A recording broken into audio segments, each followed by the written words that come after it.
ఓం శ్రీ గణేశాయ నమః. శ్రీ గణేశ పంచరత్నమాలా స్తోత్రం.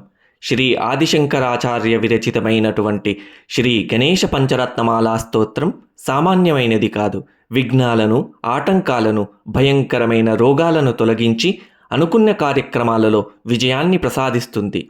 ఈ స్తోత్రం పారాయణం చేసినా లేదా విన్నా కూడా అత్యద్భుతమైన ఫలితాలు లభిస్తాయి.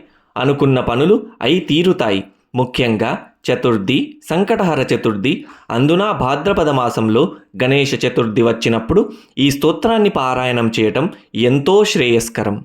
ముదాకరాత్తమోదకం సదా విముక్తి సాధకం కళాధరావతంసకం విలాసిలోకరక్షకం అనాయకైకనాయకం వినాశితే భదైత్యకం నతాశుభాశునాశకం నమామి తం వినాయకం. నతేతరాతిభీకరం నవోదితార్కభాస్వరం నమత్సురారి నిర్జరం నతాధికాపదుద్ధరం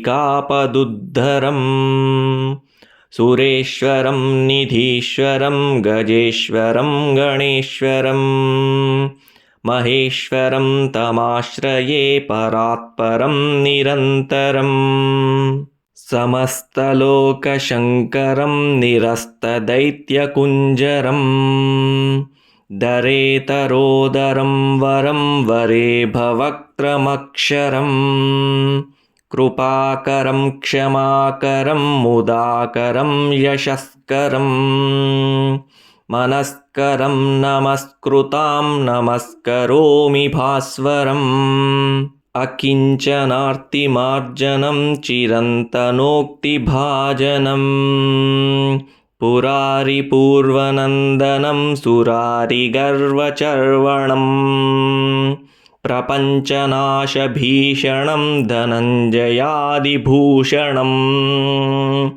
కపోలదానవారణం భజే పురాణవారణం నితాంతకాంతదంతకాంతిమంతకాంతకాత్మజం అచింత్యరూపమంతహీనమంతరాయ కృంతనం హృదంతరే నిరంతరం వసంతమేవ యోగినాం తమేకదంతమేకమేవ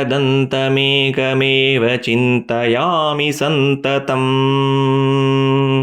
మహాగణేశ పంచరత్నమాదరేణ యోన్వహం ప్రజల్పతి ప్రభాతకే హృది స్మరన్ గణేశ్వరం అరోగతాం అదోషతాం సుసాహితీం సుపుత్రతాం సమాహితాయురష్టభూతిమభ్యుపైతి సోచిరాత్.